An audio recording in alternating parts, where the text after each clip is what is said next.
This is K.M. Wyland, and you are listening to the 209th episode of the Wordplay Podcast.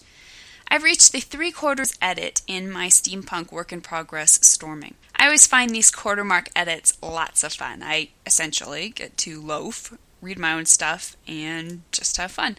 This book in particular is fun. It's a little lighter fare than some of the stuff I've been writing lately, populated by lots of fun and funny characters. I hardly ever deliberately base characters or story situations off real life, but I am finding that I have a lot in common personality-wise with my biplane pilot main character in this. If nothing else, his life strategy is about the same as mine. In a word, charge. The August issue of my e-letter hit inboxes last week. It included more drawing winners, the article 5 Signs Your Story Takes Itself Too Seriously, and my response to a subscriber's question about how to know if you need to hire a professional editor before querying agents. If you're not receiving the e-letter and would like to, you can sign up for my mailing list on my website at kmwyland, that's weiland.com/mailing-list.php. You can read back issues online at kmwyland.com/eletter-issues.php. When not to give an interesting character a POV. The latest post in the video series on my blog provides a different perspective on choosing the right POV characters. To watch it, visit my website at www.helpingwritersbecomeauthors.com. New videos are posted every Wednesday. And now, on a related note, I hope you enjoyed this week's podcast entitled Most Common Mistakes Series Part 23. Is your prose too complex?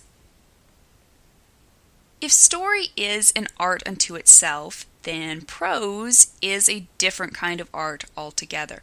Writing a book is about the melding of two different worlds, story and words.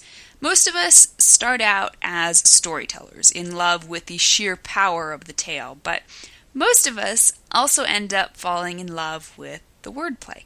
If you're like me, then stringing together gorgeous sentences, one word after another like gems on a silver chain, is almost as rewarding as the upwelling of inspiration that creates the story itself. But don't be fooled. Prose isn't as easy as the poets sometimes make it look. Good prose is about creating the proper effect. One of the things that gets in the way of that effect is complexity. Now, don't get me wrong, there's nothing inherently wrong with a lengthy, twisty, packed sentence. Good literature is full of them. But used wrongly or too often, complex prose can create distance between your readers and your words, or worse, just leave them confused. So how can you tell if that beautiful, complex paragraph of yours is awesome or just overkill? Think of it this way. The more complex the sentence is, the more guilty it is until proven innocent. In other words, complexity has to bear the weight of extra scrutiny.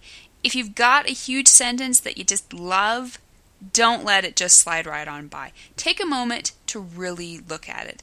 Ask yourself the following questions. Is it in there just because you love it? Is it really the best way to get the thought across to the reader? Is it in any way confusing? Could it be stated more simply? What would you lose if you opted for simplicity? Consider this great big honker of a sentence.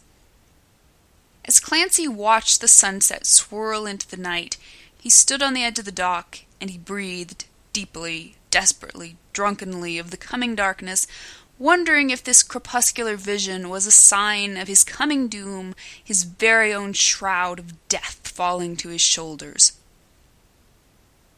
In correcting unnecessarily complex language, the first rule of thumb to keep in mind is that simple is better. Almost always, if you can pare a sentence down, you should. This means doing one or any of the following. Deleting redundancies. Dividing long sentences into many shorter sentences. Replacing $100 words with 10-cent words. Telling it straight instead of waxing metaphoric.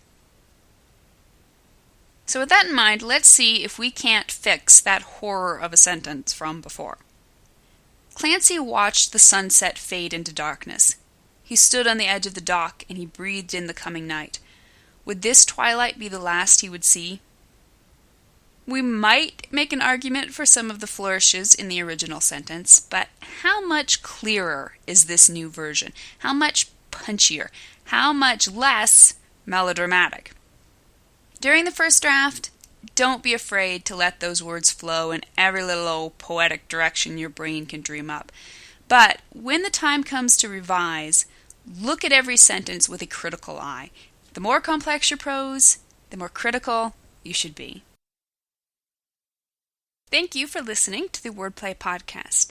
To read a transcript of this episode, you can visit my website at helpingwritersbecomeauthors.com. And be sure to check back again next week.